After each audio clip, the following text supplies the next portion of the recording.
pernyataan yang disematkan ke Pak Jokowi, saya kira ini pernyataan yang menurut saya sangat tidak masuk di akal sosok budayawan yang seharusnya mengeluarkan kata-kata yang santun, halus, apalagi beliau ini banyak pengikutnya.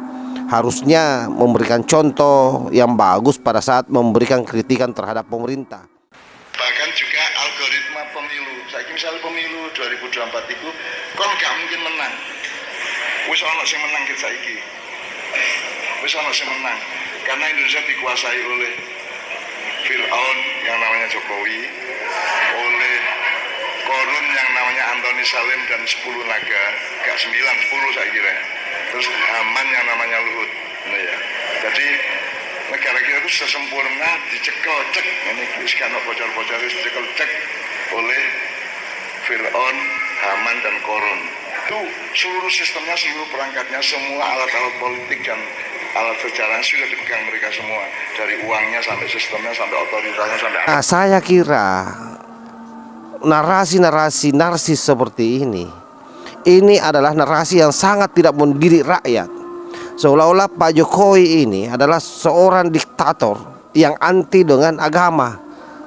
Padahal kita tahu nanti juga di periodenya Pak Jokowi ini ada lahir yang namanya undang-undang pesantren. Artinya apa? Perhatian Jokowi terhadap dunia keagamaan itu saya kira sangat luar biasa. Yang waras tidak boleh mengalah terhadap mereka para pencoleng agama yang menjadikan agama sebagai alat politik. Assalamualaikum warahmatullahi wabarakatuh. Om Swastiastu, Namo Buddhaya, salam kebajikan. Sahabat-sahabat Tolang Sembilang yang saya hormati dimanapun juga berada, saya kira yang pertama yang mesti kita pahami bahwa Cak Nung ini adalah salah satu budayawan yang juga ulama, dan beliau ini dulu sangat dekat dengan Gus Dur yang merupakan tokoh andalan saya, panutan saya yang sangat saya hormati.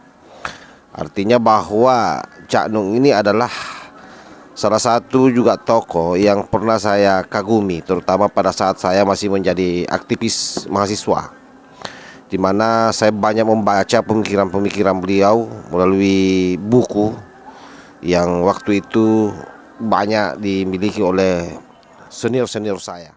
Tetapi kemudian seiring berjalannya waktu, terutama pasca Pilpres tahun 2014, saya justru menilai Cak Nung ini terjebak masuk di dalam kancah keberpihakan politik, di mana waktu itu Pak Jokowi menjadi presiden, dan sejak itu Cak Nung tidak pernah memiliki apresiasi terhadap kepemimpinan Pak Jokowi.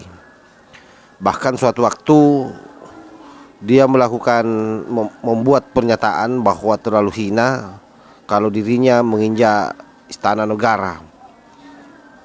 Nah, karena itu kemudian sontak pemberitaan media kala itu menyentil Cak Nung dengan mengunggah gambar-gambar yang mana Cak Nung ada duduk bersama dengan Pak Soeharto kala itu. Artinya Cak Nung pernah juga masuk di istana waktu zamannya Soeharto.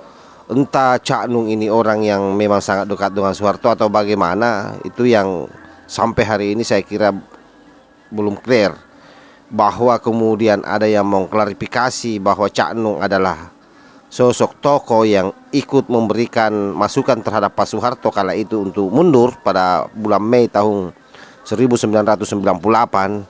Saya kira itu bisa benar, bisa tidak.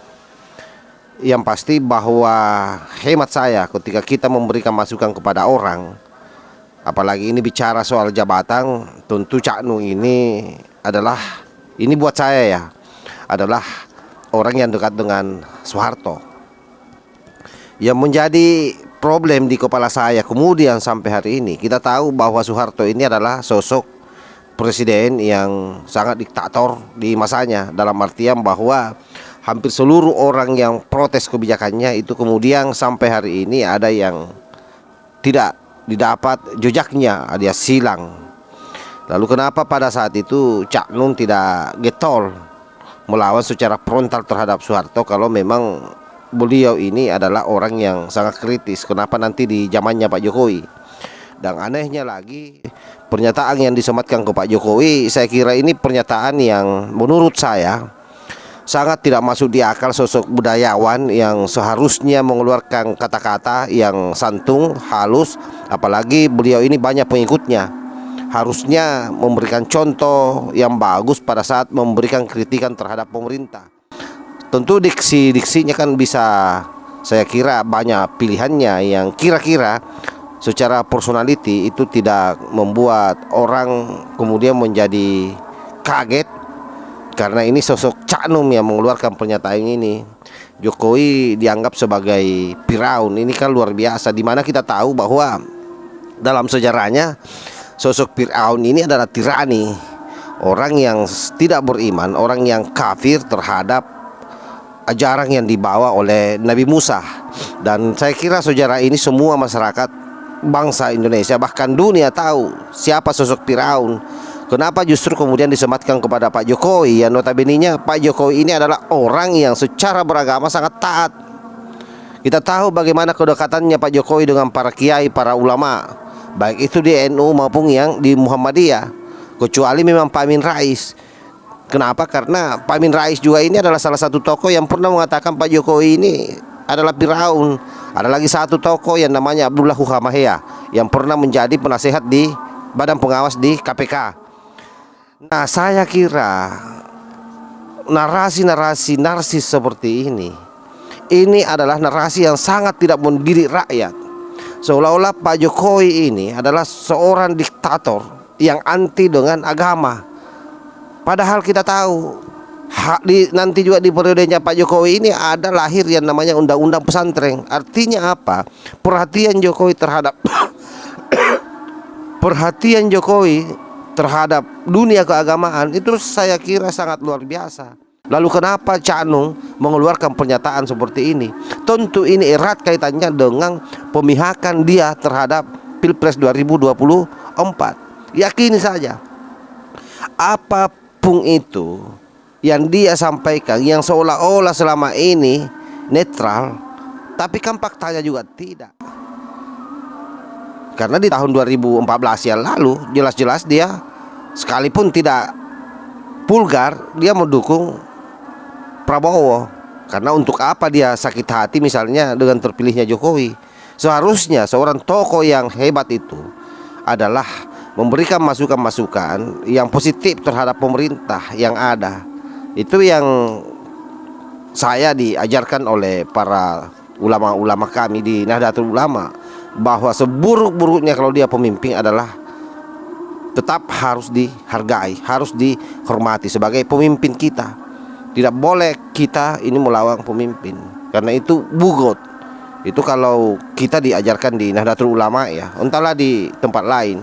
Oleh karena itu kemudian saya menghimbau apa yang disampaikan oleh Cak Num ini, dan berharap sekali agar Cak Num ke depan ini merubah narasi-narasinya. Kalaupun memberikan kritikan harus dengan bahasa yang lembut, bahasa yang santun, bahasa yang membangun. Karena bagaimanapun Cak Num ini adalah orang yang banyak pengikutnya, banyak digandrungi orang karena pemikiran-pemikirannya yang brilian, yang selama ini kita kenal sangat pluralis, sangat mencintai nilai-nilai budaya. Dan saya sebenarnya ketemunya di situ. Kalau Cak Num ini sangat mencintai budaya, terbuka. Makanya saya kaget dan berkali-kali saya ulang video ini. Betulkah Cak Num yang mengucapkan ini? Ternyata memang betul. Saya kira itu saja yang saya sampaikan kepada sahabat-sahabat. Kita doakanlah mudah-mudahan Cak Num ini tidak berlarut-larut memelihara rasa sakit hatinya, rasa bencinya terhadap pemimpin kita. Karena kalau itu yang dipelihara, maka itu tidak baik untuk bangsa ini. Sekelas Cak Num yang pernah menjadi pesohor di masanya, seorang cendekiawan yang saya kira digandrungi oleh banyak aktivis lah dari setiap masa di belakang beliau. Wallahul muwaffiq ila aqwamit thariq. Wassalamualaikum warahmatullahi wabarakatuh. NKRI harga mati, Nusantara milik kita.